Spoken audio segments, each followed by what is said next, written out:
bro, mukhang problemado ka ata. Oh, oo nga eh. Kasi yung kaibigan ko may sakit eh. May cyst, may myoma. Di ko alam paano ko matutulungan eh.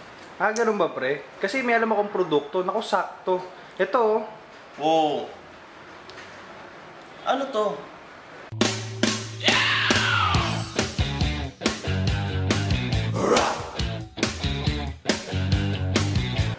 Yan ba? Gusto mo ba malaman? Oo. Gusto mo ba talaga malaman? Oo naman. Sige, para tayo Miss Bing. Sige.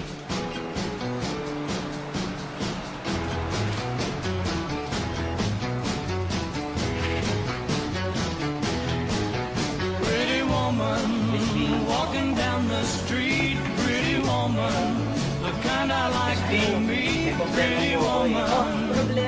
Problema, opportunity. Okay. Tama. Diba? Opportunity, may challenge. Kasi po meron po akong friend po na may sakit po siya. Meron po siyang cyst, myoma. Magpapa-opera po ba siya? Or, yung tingin nga po sa amin, doktor, magpa-opera na po siya. Patitigil ko na po ba? Kasi po, meron po, na po sa amin, initigil sa amin po itong Agari Life. Opo. Ano po sa palagay niyo po? Ganito, pagka kasi meron ng mga tao for operation, we do not advise them to stop yung operation nila, pero sabihin natin, maaring makatulong ito. Kasi hindi naman tayo doktor, We're not doctors to tell them na, wag ka magpa-opera, pero let them, basta sa atin lang, ask them to take this product, baka sakaling makatulong at hindi na sila eventually magpa-opera. Ganon yung parating natin approach. Ang maganda kasi dito with Agari Life, nakakatulong siya para nga dun sa may mga myoma or cyst na para lumiit, para nga hindi sila hindi na sila magpa-opera. Kasi may mga cases tayo na gumamit. Kunyari, yun na nga, katulad ng friend mo, magpapa-opera siya, ayaw niya. So, luluk sila ng options, pwede ito. Kasi nga, lumiliit yung mga cyst na yan or myoma sa tulong ng supplement natin. Yung Agari Life, tinawag siyang Agari Life kasi galing siya sa Agaricus blazei muril na mushroom. So, maganda yung anti-cancer effect niya. So, in fact, meron tayong study dyan. O, diba? Ito na naman ang mga kodigo ko. Because we really wanted to make sure, So, Agari Life, Global Fusion yan, okay? So, ito yung mga pile up lang ng studies, cases na sinirox ko, tapos tinignan ko na maganda pala kasi meron siyang medicinal property.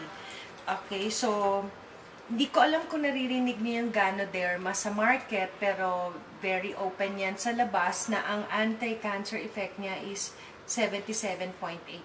Ang sa atin, which is ito yung ginagamit natin, Agaricus blazei, 99.4%. Kasi yung mga yan leads to cancer talaga. So, pagka nakuha yung myoma or cyst or whatever sa katawan ng isang individual, ng tao, ng babae, tinitignan, binabiopsy yun, kinukuha if it's benign or malignant. Okay? So, para tayo makatulong sa kanila, we ask them to take Agari Life. Miss Bing, saan naman po galing po yung Agari Life po na, tsaka po yung sinasabi po niyo yung Agaricus blazei muril. Okay. So, ito, galing ito sa Sao Paulo, Brazil, na-discover yan. 1965, hindi pa tayo pinapanganak. No? So, even ikaw, hindi pa. So, nung nakita yon ng isang, researcher, sinend niya yung klase ng mushroom na yan, na Agaricus blazei, sinend nila sa Japan.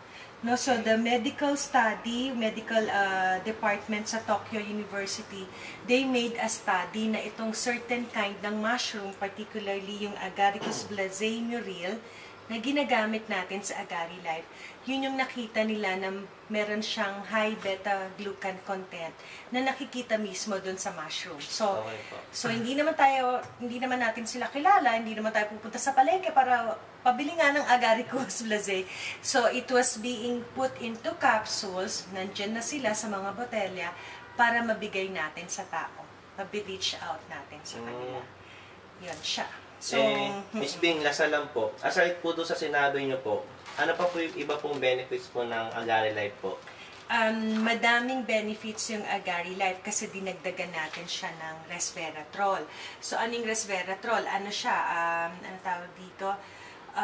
Galing siya sa berries, no? Sa mga, sa ubas, particularly, no? Tapos, nakita na maganda siya for, pabata. So, anti-aging din siya. So, madami. In fact, ang pinaka-main nito is, aside from myoma and cysts, nagre-reduce ng tumors, pwede sila for blood glucose, kaya yung mga diabetic na-normalize ang blood sugar level nila. Pwede rin sa hypertension, sa may glucose level, blood glucose level. Kaya yung mga nagme-maintain ng mga myocarditis o sa hypertensive or whatever, tinitake din nila para mag-normalize ang kanilang sugar, ang kanilang cholesterol. Yan siya. Good din po sa liver din po to. Pwede rin kasi meron din study for the liver and hepatitis na So, yan siya. Marami namang, maraming research, maraming pag-aaral na nagsasabi na maganda talaga yung itong klase ng mushroom. Kasi pagka may narinig ka na sa iba, yung katulad nun, Ganoderma, meron.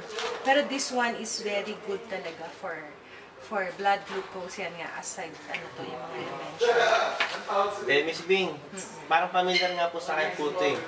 Ito po ba yung ginagamit ng mga kaibigan ko dito, yung mga guy? Kasi gusto nila yan kasi nag-i-increase ng male fertility. So, kasi minsan, napapagod ka, so, para siyang, nag-boost ng immune system, nagkakaroon ka ng gana. So, sa lalaki, sa babae, gustong-gusto nila yan. Lalo sa males. Gets ko na. Yan siya. Okay po. Alright, Miss Bing, thank you po. Thank you, and good day, good morning.